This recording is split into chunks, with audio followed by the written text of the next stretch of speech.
Gloire à Jésus.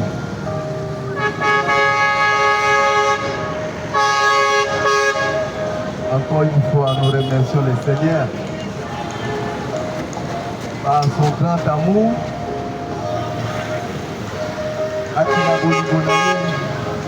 Il y a et à permettre tous de la sous awa à Carrefour la mission ya diplomate. Je pense que le Congo côté ko salama na sena moi oyo par hasard. Le Congo so salama na sena moi oyo où Nzambe a permettre. Donc chaque circonstance tout ça nango les a par hasard été. Ce n'est pas par hasard. Les Camerounais sont comme la biso, ils ont mboka, ils ont dans le pamou de quartier, ils sont aux alliés et aux nyonso et comme la biso, ils ont par hasard été. Nzambe asi abongisa makambo nyonso. Dieu a tout préparé, Dieu a tout préordonné afin que nyonso kosalama ezala pour la gloire na ye. Peu importe les problèmes, peu importe les circonstances, eloko nyonso ezosalama na se na moi Nzambe azo permettre yango. Donc kotambo na biso kobika na biso Omo na biso mukona mokolo eza Nzambe mutu ezo permettre ikutu zazo na pema. Voilà pourquoi mokolo ya dimanche à lelo comme d'habitude tozo ya awa on a partager la parole de Dieu na bandeko nyonso bayokaka biso to balandaka biso. C'est vraiment un moment béni, un bon moment de l'Éternel. Notre Nzambe akwa kosunga biso. Ikate Seigneur Jésus-Christ apambola bino. Nzambe apambola bino nyonso awa na Carrefour oyo. Zabandeko nyonso baza awa. Ikate Nzambe apambola bino. Nzambe apesa amuna moko na moko na bino. Mawa na ye pe ngolu na ye ezaliko na biso. Biso batu tozwi bomoi. Sema tuzana pema na tongwa lelo ikete Nzambe apambola biso nyonso kimia na Nzambe olingo na Nzambe mawa na Nzambe bakozala biso elongo esengo na Nzambe bakozala biso pe elongo na tongo ya lelo. En tout cas naza na esengo mingi ya kotela mosusu awa afin que toyeba koannoncer c'était bonne nouvelle. Cette bonne nouvelle du royaume, ils ont partager le bon ensemble. Ils ont bengama mwana na Nzambe. Les mingi na yo mutu ozana bomoi na tongwa lelo. Les mingi na yo mutu ozana souffle de vie. Les mingi na yo mutu ozana makasi na nzoto. Pe ozana bonne santé. Ils ont la santé spirituelle. Ils ont la santé physique, ils ont la santé physique et spirituelle. Pema otozanango, mukona mukolo, tangu tozana bomo, ils ont vraiment côté kaza merci. Pour remercier Nzambe tangu nyonso. Pour pesaye merci na ba bienfait na ye azasa la pona biso. Pour pesaye merci pona makasi na nzoto toza nango na tombo ya lelo. Kopesa merci mpona mai namelaki to ntina zwaki na tongo. Kopesa merci mpona ntina na respiration oyo nazwi oyo tozwi na tongo oyo. Kote bamingi bazwi pema yango te. Comme j'ai toujours dit, bamosusu baza na bahôpitaux bazopesa bango bainjection to batie bango ba respirateur pema ya artificiel. Omoni pema to souffle to sala ngwawa to respiration to sakanango eza naturel. C'est Dieu qui nous donne cette respiration. Mais il y a quelqu'un quelque part à un hôpital aza na respiration aza sur la respiration te aza incapable po te à respirer. Alors bakoluka ndenge nyonso bakotia système ya bonbonne. Donc baye na bonbonne puis bakotia un schéma po te azwa bapesa ye respiration moko artificielle. Alors bonbonne wana eza na gaz. Je pense que gaz wana et permettre pour que mutu azwa respiration artificielle. Voyez-vous? Donc eza respiration moko ya yete mais ba fabriquer yango pour te akoko respirer. Donc cela montre que eza bien pour la moitié moko boye. À un moment donné respiration on a le corps est artificiel et koko boya pe. Et à un moment donné mutu azo respirer na ndenge ya bonbonne et à un temps donné respiration est kokata na pe et puis mutu a cédé et wakufi. Voyez-vous? Donc yamana na tongo lelo et biso yona ngai toza na pema ya ofele. Donc respirateur aussi oyo to pesi mbongo te.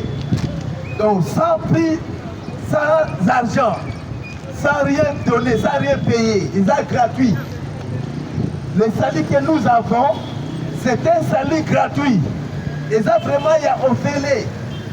N'est-ce pas Isaïe 55, il y a salut à moi, et ça vraiment, il y a offert. Tu n'as rien fait. Tout ce qui a besoin, venez aux eaux. Même celui qui n'a pas d'argent, venez acheter et manger. Venez, vivez du vin sans argent, sans rien payer. Voyez-vous? Donc le salut que nous avons, c'est un salut gratuit.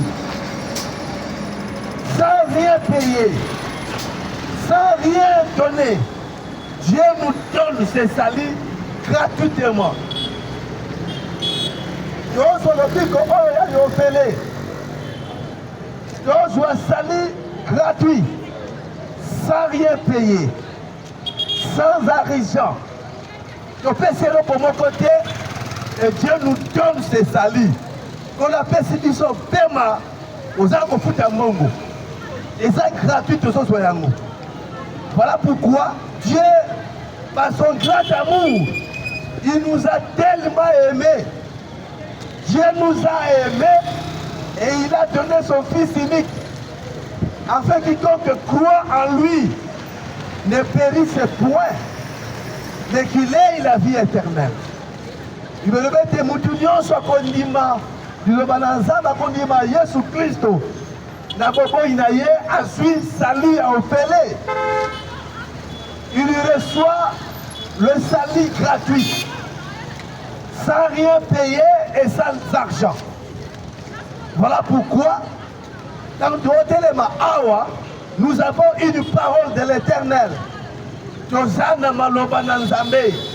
Et Dieu est au contrôle de tout. Dieu est au contrôle. Nzambe a contrôlé la situation nyonso pour nabanaï. Dieu a contrôlé et nyonso sala est sous contrôle.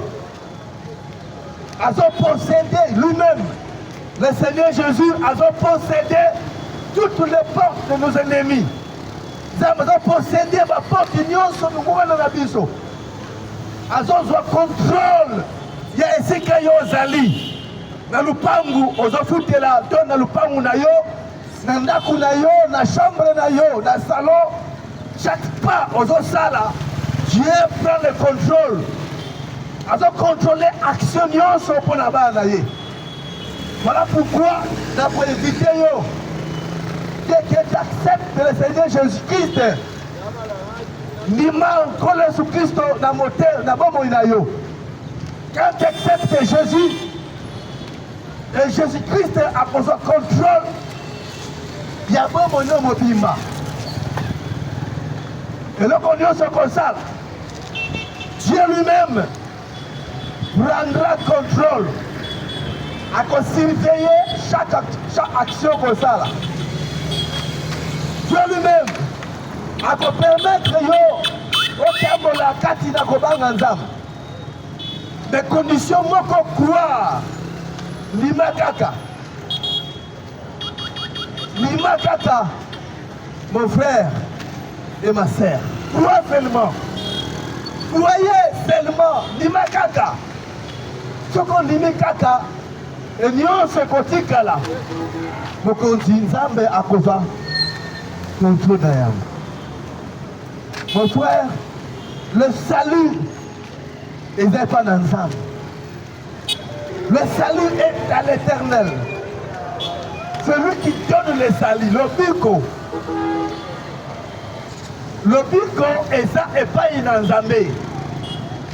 Seigneur Jésus-Christ, yende muta pesa kapema. Azo pesa salut.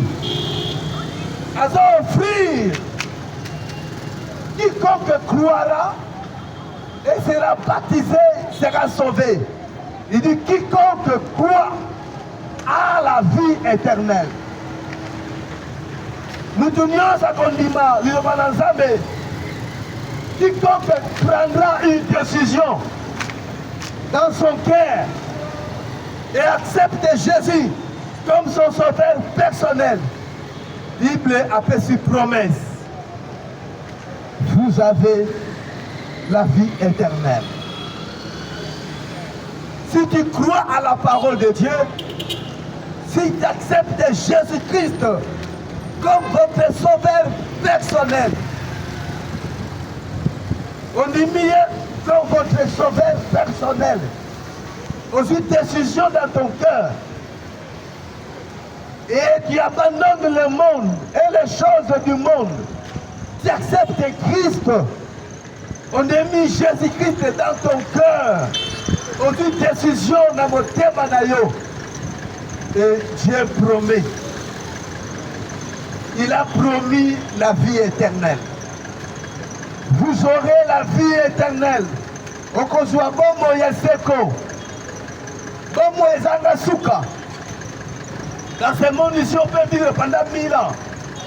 Pendant 100 ans, peut-être pendant 200 ans. Mais l'Iwa est toujours. Ce qu'on confie est fini. Mais ce qu'on dit, Jésus-Christ, dans ton cœur, vous avez la vie éternelle. On s'en a bomo yaseko. Et tu passes de la mort à la vie. Yo kosami sama susute. Yo kokufa susute. Vous avez la vie éternelle. Ce qu'on dit Christ dans votre témoignage, dans une décision dans ton cœur, vous avez Christ en toi. Et Christ est à côté. D'abord, Christ s'est installé à une prééminence, à une autorité dans la vie, à une bokonzi. Seigneur Jésus a commencé son royaume et installé son autorité. Bokonzi dans Zambé et vendu et vous a sous contrôle. Comme aujourd'hui, nous avons le président de la République. Dans mon fatia au Tambola, à la sécurité beaucoup spéciale. Je bénis ma garde républicaine. Ma garde la mission beaucoup spéciale pour protéger le président de la République. Mais pour protéger la famille. Donc, ma garde ma JR, ma garde républicaine, ma mission beaucoup spéciale. Ma zone soit hors de guerre pour ne pas me continuer à Bango. Ma sécuriser le président, ma sécuriser la famille de Mobimba, ma une maison civile. Ma une maison civile du chef de l'État. Maison civile, voilà. Et ça, na Bokambami, na président, il y a quelqu'un à nous contrôler maison civile ou le chef de l'État. Donc, armée de la garde républicaine. Donc, JR va nous contrôler mokonzi ya mboka mpe libota na ye. Donc ntango mokonzi ya mboka azotambola to mwana mokonzi aotambola okomona bagarde corps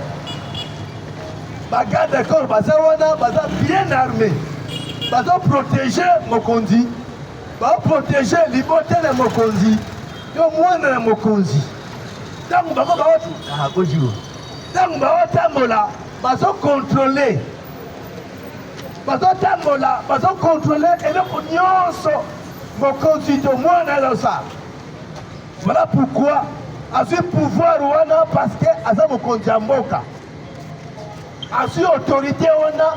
Donc mokonzi to la république epesi ye pouvoir, la république epesi ye makoki ya kozala koza sécurisé. Donc bagarde républicaine wana bazokontrole nyonso tout mokonzi azosala.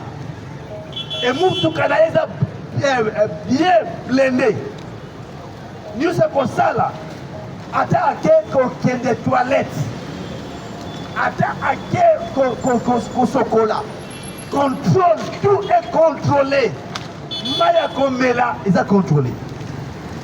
Ezala mutu akena salon de coiffure baokate suki nyonso eza contrôlé parce que azokoincarne autorité. Mokonzi ya mboka azoincarne azoposséder mokonzi to pouvoir kati na ye eza légal to eza esengi bongo.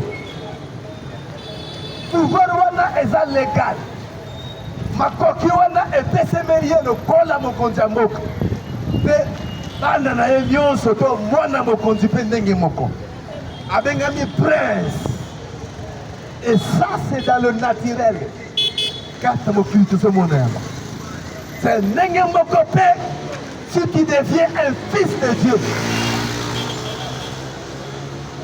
Soki okomi mwana na Nzambe, okomi mwana na Nzambe, okomi un envoyé, okomi oyo azozwa ozala bokonzi, ozwi autorité. C'est comme une ambassade. Pouvoir nyonso, par exemple ambassade des États-Unis à la RDC. Ambassade des États-Unis RDC, ils ont incarné pouvoir nyonso tout il y a les États-Unis.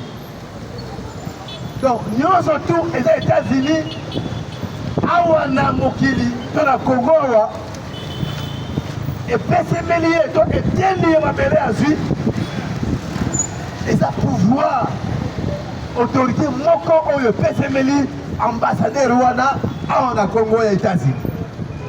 Et tout le pouvoir qu'a les États-Unis est derrière cet ambassadeur. Voyez-vous? Yope mon Nzambe. Ceux qui acceptent Christ d'abord Moïnayo, vous avez le pouvoir aux Anabokondi. Aussi autorité nyonso. Autorité oyo eza na lona kuna, le ciel, les anges célestes, toute l'armée céleste, baza simana yo, baza pour protéger yo.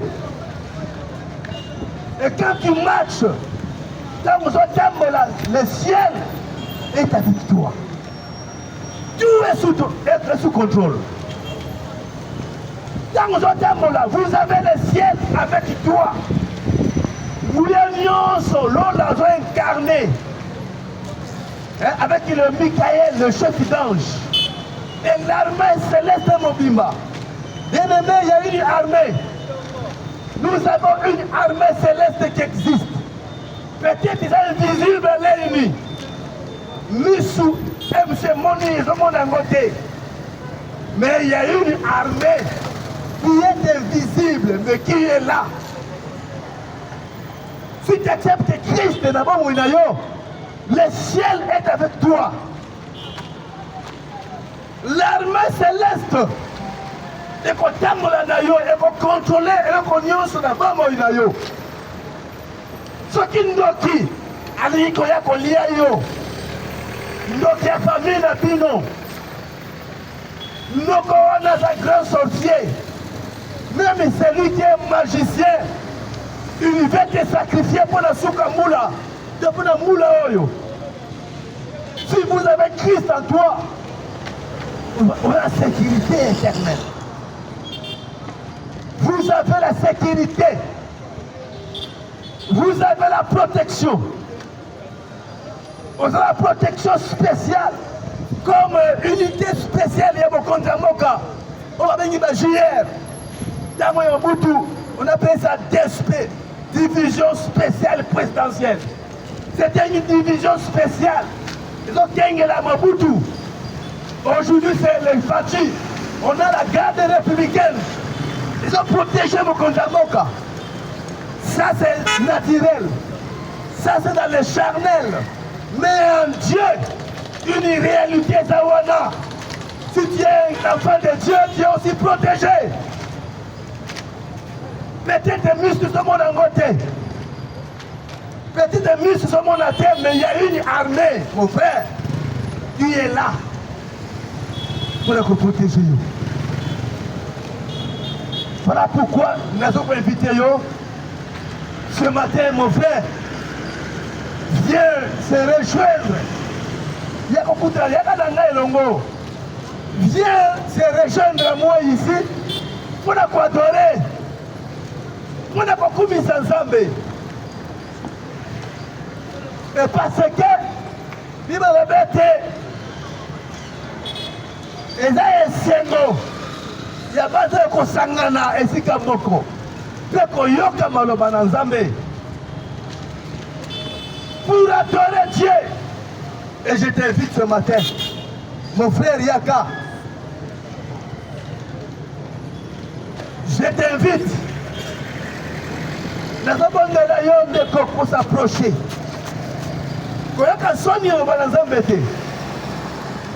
Écoutez cette parole. Écoutez Dieu te parler. Parce que Dieu parle.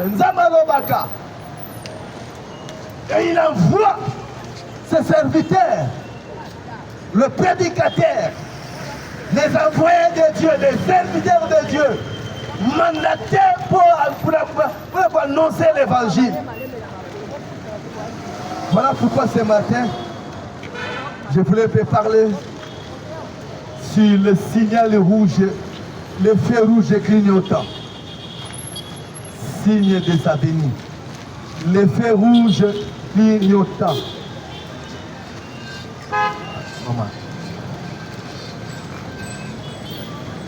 Le feu rouge clignotant, signe de sa venue. Un signal rouge clignotant. Je voulais parler sur ça ce matin. Le feu rouge clignotant, signe de sa venue. Seigneur Jésus, je remets cet endroit entre tes mains encore une fois. Oh Père, on soit contrôle de ce Oyo. Soit contrôle de ce carrefour, Père. Que tous les esprits soient soumis. Au nom de Jésus-Christ, que tous les esprits soient soumis à toi dans cet endroit, dans ce carrefour. Au nom de Jésus-Christ, Seigneur, nous voulons la paix.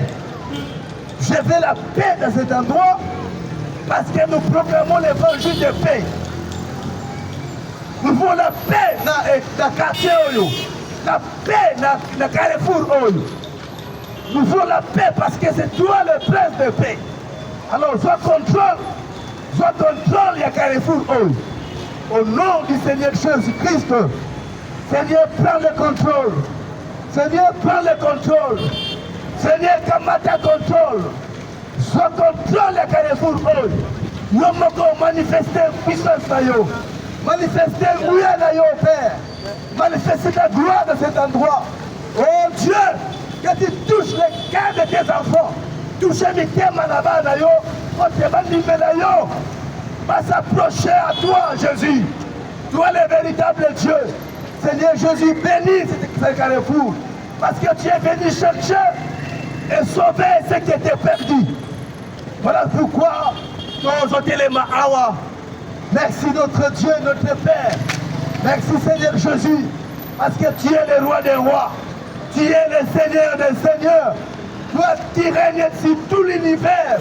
Tout est sous ton contrôle. Le ciel et la terre t'appartiennent. C'est toi l'autorité suprême. C'est toi le lion des tribus de Juda. Seigneur, contrôlez Esika Oyo. Au nom de Jésus-Christ. Onzabe Kunza Esika Oyo. Seigneur, Pamola Esika Oyo. Seigneur, Pamola Vanayo dans cet endroit. Oh Seigneur, que l'ange de l'Éternel, que le Dieu Tout-Puissant, le Seigneur Jésus-Christ a son contrôle de ces carrefours.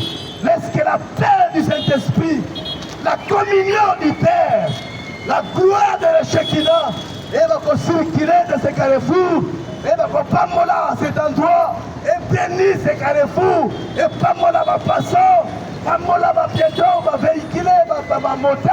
Ma chauffeur, ma tunios, ma débrouillard, les cambistes, tout le monde, Seigneur, Amola Bango, ma résident, Amola Bango, Seigneur Jésus-Christ, Amola Carrefour, oh, que ta présence s'est manifestée, que la gloire du Saint-Esprit, que ton règne vienne, qu'on soit possédés par l'autorité de la parole, par l'autorité du Saint-Esprit, que nous posséder cet endroit, que nous posséder ces carrefours, au nom de Jésus-Christ. Au nom de Jésus-Christ, au nom de Jésus, que nous posséder, que tous les esprits soient soumis à toi, le roi des rois, que tous les esprits soient soumis à toi, le roi des rois. Accorde cela, Père, au nom de Jésus-Christ. Au nom de Jésus-Christ.